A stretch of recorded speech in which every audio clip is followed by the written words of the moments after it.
So last week I was talking to my friend Melissa, and she said, "Hey, I guess you stopped blogging." And I said, "Well, kind of. I've got other things that have been eating up my time, so I haven't made time for it."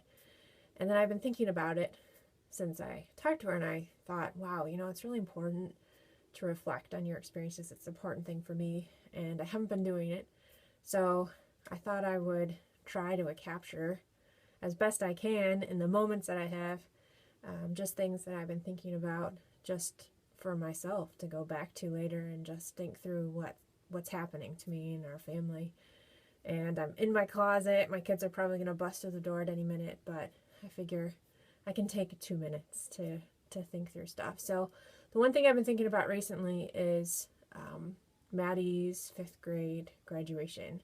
So a couple weeks ago, we went to her little gym, and they had a little ceremony where they gave her a certificate and a picture of her class, and her teacher said, "Thank you for being amazing students." And they did the slideshow, and my kid said, "You're going to cry, aren't you, Mom?" And I said, "Well, I cried last year, and I didn't have anyone moving on from 5th grade, so yes, I will probably cry. I cry every year when it's the end of the school year. I'm just emotional that way, I guess. And this year was no exception, but I think even more so because it made me think about the first day I brought Maddie to school. We decided not to have her go to kindergarten, so I brought her in, and it was her first day of 1st grade, and she had never gone to a full day of school before. And I dropped her off, and I had that brave face, and I said, "You're going to do great." And then I went back out to the minivan, and I cried, and I cried, and I cried. And I was just nervous. I was nervous for her. Was she ready? Was she emotionally ready? Was she going to fit in?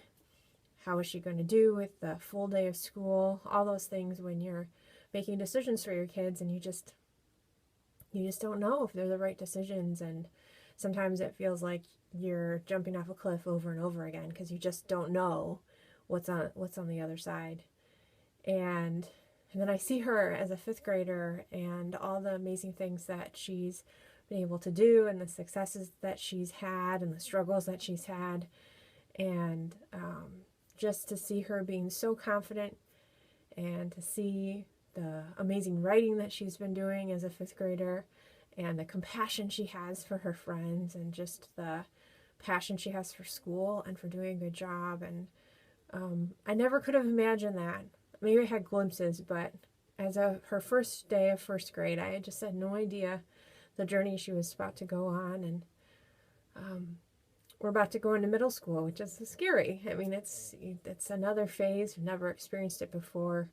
But looking back, I can just see God's faithfulness in that decision, and being with us every step of the way. And it makes me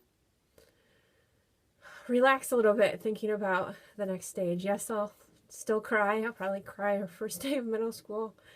And I know as parents, we feel very deeply for the things that our kids are going through, and we want it to be good for them. We want it to be positive. But just that reminder of where she was, where she's been, and where she's going was so sweet, so bittersweet. But it was a great memory, one that I won't quickly forget.